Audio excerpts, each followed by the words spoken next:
How's it going, guys? It's me, BrenButcher01, bringing you a video full of awesome proportions yet again. Now, in this video, it's actually to get back to what I've been doing for the past, when I first started my when I first started my channel, which is talking about games mostly. Yes, for the past couple videos, I think I've been talking about games. I can't remember too well, but I just noticed I have been striving a little bit too far away from, game reviews and all. And yet, yes, I reviewed games that are really fucking old. I don't give a shit. There are Angry Video Game Nerd reviews games from 1980 something. So that just came to mind, is that people have a problem with me reviewing old games when it's probably already been reviewed. Fuck you. I'm gonna review it no matter what. But, I'm not trying to be hostile. But for this video, I'm gonna be doing a list of the top 10 games that make me feel like a badass anytime I play them. And yes, they're all here. All of them. And yes, and I'll be making a game trailer, or a channel trailer, so I can explain the reason why, just make a trailer for my channel soon, so you guys can be welcomed by something anytime you see my channel. But I just want to really get this over with, because it's been bothering me for a long time for everybody to know what games make me feel like a badass. Some of the games I wanted to include, but I couldn't really decide too well with, weren't included. But I will include them in, another video, probably. But, in this, I will be explaining the games that make me feel like a total badass anytime I play them. Some of them you may not agree with, but, I'm here to, give my opinion. So I'm going to start off with the only Xbox game in this list. Yes, I do have an Xbox 360, but I don't have Xbox Live, so if you guys want to play Xbox Live with me, sorry, I do not want to spend $50 to play online. For people that are saying it's free now, it's basically saying for you to remove your Xbox Live account from what I've been seeing. Well, what I've seen. So anyway, the only Xbox game I have in this list is Crackdown. And yes, if you knew it was coming, yes, this game makes you feel like a professional badass anytime I play it. The reason why is because you're a super cop. Who wouldn't love that? You're a super cop, well, a super agent. You can upgrade your strength to where you can lift up fucking trucks. You can throw them. You're basically a parkour and super jumping badass. And your shooting skill can get upgraded, even though nobody cares. You can increase your driving skill to where anytime you get into an agency car, it turns into some weird-ass psycho-fidelic car. So, yeah. I want to start off my list with this one, because it is basically the king of a badass game. And it's just what I think. And even the box cover art even shows that it is badass, even if it's comic book layout. So, you know what? That's how I'm starting this list off. Next game, I'm trying to make this fast because I don't want to waste too much time just, going for so much, but you gotta understand. Next game, you're probably not gonna really,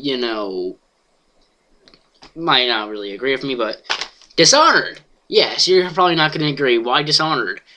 Well, you're a paranormal assassin, that's why. Who would not love to do that? Hold your hand like this and you can teleport somewhere, you can bend time to your will.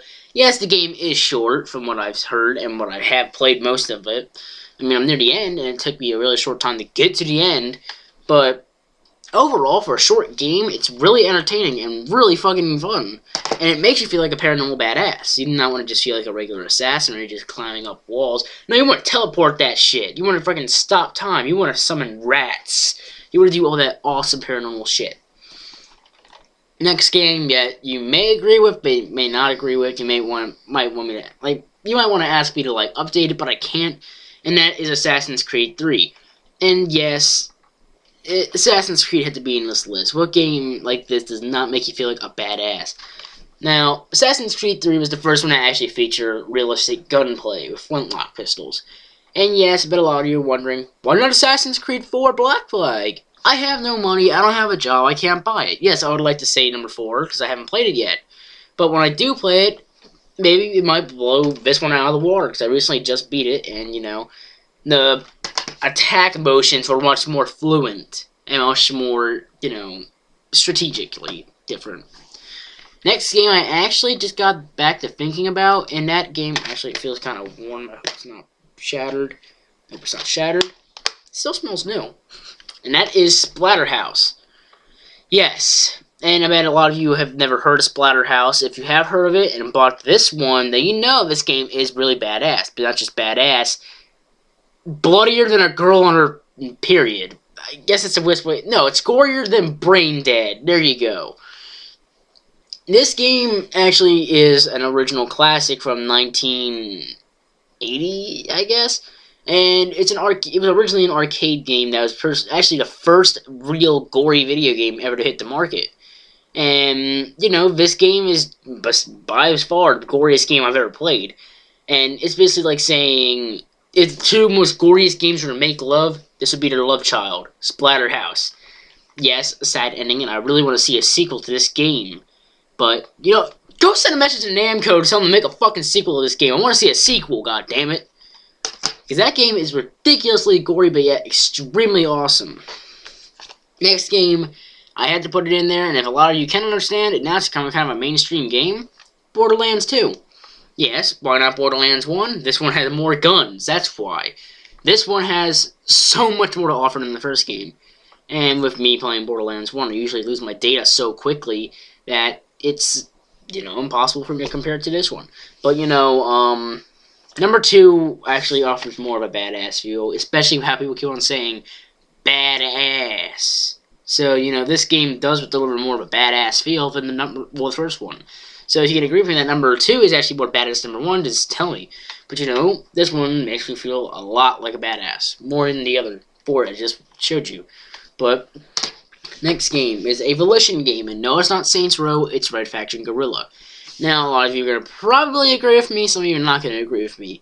Here's the reason why I like it, is because destructible environment. Who cannot fucking love that? A sledgehammer and stackable charges, throw them in a building and blow it all up, that's awesome. Fucking badass, especially when you blow up the Memorial Bridge. That is awesome. If you cannot agree with me that this game really delivers a more of a badass feel than the other 5, then go ahead, tell me. Because, you know what, this game makes me feel like a really good badass, a destructive badass. And with Troy Baker in it, extra badass points. Now, another Troy Baker-based game that has Troy Baker in it is BioShock Infinite. Yes, a lot of you cannot really agree with that, because, you know, there really wasn't that much of a badass feel to it. I actually can concur in that thought if you think it wasn't that badass. With the new DLC out, yeah, I can kind of agree, kind of killed it. Here's my analogy for this. With all the skyhook systems, you know, the weird thing you hold like this and all, that's compared to, say, 15 years ago you having something really sweet, like something sweet to eat. And then after that, you have it for after 15 years, and it's so good. Especially those little sections in the game that make you feel like a really big badass. Like with the skylines and all, where you're like hooking onto it, riding around, jumping off and hitting people in the face of it. That really concurs with you feeling like a major badass in 1912. But, you know, you gotta agree, that makes a person feel like a badass doing that. It builds up like the bass in a dubstep song, then drops it all on you like a ton of bricks. So, you know what? BioShock Infinite really does make you feel like a badass, and, you know, just that one portion where you finally get to use the skyhooks now in a combat situation, that really makes it feel much better. So, you know what? Yes. Next game. Another Troy Baker-based game. No, not Saints Row. Some of you really may not agree with me with this one, is The Last of Us. Why The Last of Us, you may think? You're a savage survivalist that will beat somebody's face in just to protect a little girl. That is awesome! Fucking sneak up behind people with a shiv, stab them, or hold them hostage if you're a revolver or a handgun or a shorty, and say, back up, I'll kill them. Shoot them in the face, shoot the others, there you go. Badass points right there, and a really good story too. So, that game actually by far makes me feel more like a badass, but you know what, it has kind of a disability because it's a survival-based game, but overall, makes you feel like a badass. Even the multiplayer really delivers a badass feel when you're not playing as Joel. Especially with it having Troy Baker in it, badass! And I'm almost out of time for this one, I only have 2 games left, and I'm going to probably make a part 2 to this, so you know what, I'm going to make a part 2. And don't worry, it's going to be a short video, but you know, sorry I didn't go into much detail of these. But I will probably do separate videos on all of them, if you want me to. But, you know, I will. But But anyway, like, favorite, and subscribe if you want to see the other 2 games, let me know. Fuck that, I'm gonna do the other 2 games, 'cause I need to finish this fucking list. But you know what, please, thank you for watching. Thank you, have a nice day.